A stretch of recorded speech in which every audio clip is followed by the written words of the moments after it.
উত্তরের জেলা দিনাজপুর ইতিহাস, ঐতিহ্য আর সংস্কৃতির গৌরবময় স্মৃতি নিয়ে দাঁড়িয়ে একটি পুঁতি, গৌরী শহীদ মাঠ। জনসাধারণের নিকটে অত্যাধিক পরিচিত লাভ করেছে বড় মাঠ বা বড় ময়দান নামেই। এই মাঠ প্রায় 22 একর জমির উপর বিস্তৃত, যা দক্ষিণ এশিয়ার অন্যতম সর্ববৃহত্তম ঈদগাহ মাঠ হিসাবেও খ্যাতি অর্জন করেছে।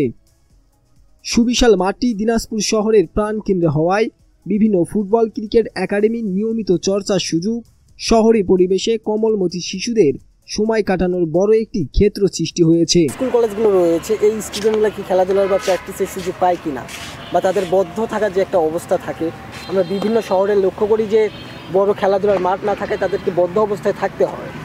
আমাদের এই দিনাজপুর শহরে এই পরিবেশটা কীরকম, যে মাঠটা থাকায় এই স্টুডেন্টদের কি থাকতে হচ্ছে কি না, না তারা খেলাধুলার সুযোগ পাচ্ছে, এই বিষয়ে যদি আসলে স্কুল ক্রিকেটে আমাদের এখানে তো স্কুল ক্রিকেটে আয়োজন করা হয় প্রতি বছরই, তাই সব একাডেমিতে প্রায় অনেক স্টুডেন্ট আছে যারা এখন পড়াশোনা করে, ছোট বাচ্চা আছে, তারা স্কুল ক্রিকেট খেলে, খেলাধুলা পর্যাপ্ত সুযোগ পায় আর কি। এছাড়াও ফুটবল, ক্রিকেট, ভলি, ব্যাডমিন্টন সহ প্রায় 20টিরও অধিক খেলাধুলার আয়োজন চলে সারা বছর ধরে।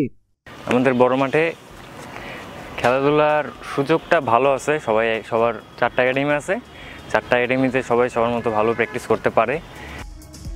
অন্যদিকে একটি নির্ভরযোগ্য সূত্র জানিয়েছে, কোনো খেলাধুলার আয়োজন হবে না এই বড় মাঠে। তবে বড় মাঠে আপাতত তেমন লিগ হচ্ছে না বা টুর্নামেন্ট কোনো হচ্ছে না। খেলাধুলার জন্য ব্যবস্থা করবে পাশেই একটি ছোট আয়তনের মাঠে, যে মাঠে সারা বছর চলে বিভিন্ন মেলা। তবে এই বিষয়ে জেলা প্রশাসক কথা বলতে নাকচ করেছে 71 টিভিতে। যদি বড় মাঠে জেলা প্রশাসকের সিদ্ধান্তই কার্যকর হয়, তাহলে ঝুঁকির কবলে পড়বে ক্রীড়াঙ্গন, ঝরে পড়বে উদ্যমী তরুণ সমাজ। তারা প্র্যাকটিস করার সুযোগ পায়। আরও 3টা একাডেমি আছে এখানে, সবাই সুযোগ পায় আর কি। ক্রীড়াঙ্গন থেকে মুখ ফিরিয়ে নিতে বাধ্য হবে মাঠের অভাবে, পর্যাপ্ত খেলার সুযোগ না পাওয়ায়। অন্যদিকে এই বড় মাঠ শুধুই খেলার মাঠ নয়, নতুন প্রজন্মের জন্য এক উৎসাহ, এক অনুপ্রেরণা। I news BD, Mohammad Mehedi Hasan.